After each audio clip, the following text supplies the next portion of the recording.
জয় বাংলা, জয় বাংলা, জয় বঙ্গবন্ধু, জয় বঙ্গবন্ধু। পতিত আওয়ামী লীগ সরকারের কোনো কর্মসূচি ঘোষণা মানেই যেন সমালোচনার নতুন কোনো টপিক। আন্তর্জাতিক মাতৃভাষা দিবসে আওয়ামী লীগের কিছু কর্মসূচি নিয়ে সামাজিক যোগাযোগ মাধ্যমে ব্যাপক সমালোচনা শুরু হয়েছে।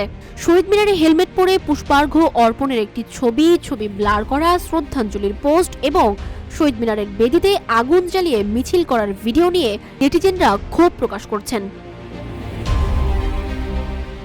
গোপালগঞ্জের কোটালীপাড়া উপজেলা ছাত্রলীগের কর্মীরা হেলমেট পরে শহীদ মিনারে পুষ্পার্ঘ্য অর্পণ করেন, যা আওয়ামী লীগের ভেরিফাইড ফেসবুক পেজ থেকে শেয়ার করা হয়। পোস্টটি শেয়ার হওয়ার পর মাত্র 7 ঘন্টায় 42,000-এর বেশি রিয়াকশন পড়ে, যার মধ্যে 21,000-এ ছিল হা হা রিয়াক্ট অর্থাৎ হাসির ইমোজি। সমালোচনার মুখে 8 ঘন্টার মাথায় পোস্টটি সরিয়ে নেওয়া হয়। নেটিজেনদের মতে হেলমেট পরে শ্রদ্ধাঞ্জলি দেয়া শহীদদের প্রতি অবমাননার শামিল।